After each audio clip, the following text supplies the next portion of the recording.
चलो इस इक्वेशन को हम सॉल्व करेंगे एलिमिनेशन मेथड से। एलिमिनेशन मेथड में क्या होता है, आपको इन दोनों इक्वेशन में से किसी एक को इक्वल करना होता है।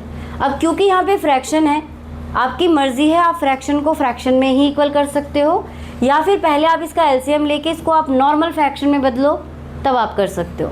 मैं आपको इसको नॉर्मल करके दिखा रही हूँ। यहाँ पे x/2 है और यहाँ पे सिर्फ x है। अगर मैं इस पूरी इक्वेशन को 1/2 से इंटू कर दूँ तो ये x/2 हो जाएगा। अगर मैं x को 1/2 से इंटू करूँगी तो ये क्या हो जाएगा, x/2, राइट। और पहली इक्वेशन को मैं 1 से ही इंटू कर रही हूँ ताकि यहाँ पे x/2 ऑलरेडी रहे। मुझे किसी एक को सेम करना है, ठीक है। तो मैं इक्वेशन 1 को 1 से इंटू कर रही हूँ और इक्वेशन 2 को 1/2 से इंटू कर रही हूँ। जब मैं इसको 1 से इंटू करूँगी तो ये सेम आएगा ऐसे ही, x/2 plus 2y/3 is equal to -1। अब ये इक्वेशन 3 बन गई। इक्वेशन 1 को जब आप किसी भी चीज़ से इंटू कर देंगे तो वो आपकी इक्वेशन 3 बन जाएगी। ऐसे ही जब मैं इस पूरी इक्वेशन को 1/2 से इंटू करूँगी तो x को किया तो मैंने ये बना x/2, फिर मैंने y/3 को किया, y/3 को 1/2 से इंटू करेंगे, ऊपर वाला ऊपर से इंटू होगा, नीचे वाला नीचे से इंटू होगा, तो यहाँ माइनस का साइन है, y/6 इज इक्वल टू, ऐसे ही 3 को 1/2 से इंटू करेंगे तो 3/2। ये आपकी बन गई इक्वेशन 4। अब आपको इसको कट करना है, ये सेम है लेकिन इसके साइन भी सेम है। अगर ये इनमें से कोई एक माइनस में होगा तो आराम से कट जाएगा। तो अगर इसको माइनस में चेंज करना है तो आपको इक्वेशन 3 में से इक्वेशन 3 माइनस इक्वेशन 4 करना पड़ेगा, ठीक है। अगर आप इक्वेशन 3 में से इक्वेशन 4 को माइनस करेंगे तो नीचे की जो इक्वेशन है उसके साइन जो है वो चेंज हो जाएंगे। ये प्लस था माइनस हो जाएगा, जो माइनस था वो प्लस हो जाएगा, यहाँ भी प्लस कोई साइन नहीं है, इसका मतलब प्लस का साइन है तो वो भी माइनस हो जाएगा। अब ये आपका कैंसिल आउट हो जाएगा, ठीक है। अब बचा आपका ये वाला, तो इस वाले साइन को अब नहीं देखना है, अब आपको इस वाले साइन को देखना है।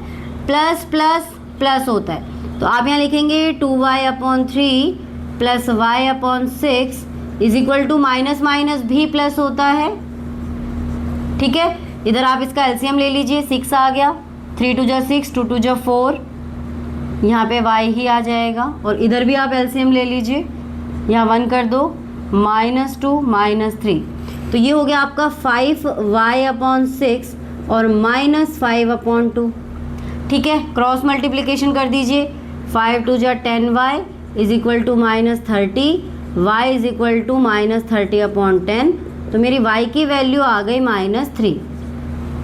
y की वैल्यू मेरी आ गई -3। अब इस y की वैल्यू को इन दोनों इक्वेशन में से किसी भी इक्वेशन में पुट कर दीजिए। भाई पहले तो मैंने जो हमने सब्स्टिट्यूशन मेथड किया था वहाँ पे कंपलसरी था कि जो वैल्यू आएगी वो आपको इक्वेशन 3 में रखनी है, लेकिन यहाँ पे ऐसी कोई बंदिश नहीं है। आप इक्वेशन 1 और 2 जो आपको ईजी लगे आप वहाँ पे y की वैल्यू रख दीजिए। तो मैं इक्वेशन 2 में रख रही हूँ y की value, put value of y in equation 2। तो जब हम पुट करेंगे तो x माइनस y की जगह रख देंगे -3/3 इज इक्वल टू 3। 3 से 3 कट गया, -1, इसको ऐसे ब्रैकेट में रखना तो ये +1 हो जाएगा equal to 3। x is equal to 3 -1, तो x की वैल्यू आ गई आपके 2। इसको कहते हैं हम एलिमिनेशन मेथड। इसमें हमने क्या किया, एक टर्म को एलिमिनेट किया, ठीक है। तो आपको क्या करना है, पहले x की वैल्यू को सेम करना है, इनटू किससे करना है वो आपकी मर्जी पे डिपेंड करता है। या तो आप ऐसे भी देख सकते हैं, इसका जो कोफिशिएंट होगा उसको इससे इंटू करना है, इसके कोफिशिएंट से इसको इंटू करना है। अकेले को नहीं इंटू करना है, पूरी इक्वेशन को इंटू करना है। हाँ हाँ, ठीक है। अगर ऑलरेडी इसका साइन अलग अलग है, मान लीजिए यहाँ प्लस है या माइनस है, तो तब माइनस मत कर देना। माइनस मैंने इसलिए किया है क्योंकि सेम साइन था और मुझे अपोजिट साइन करना था, इसीलिए।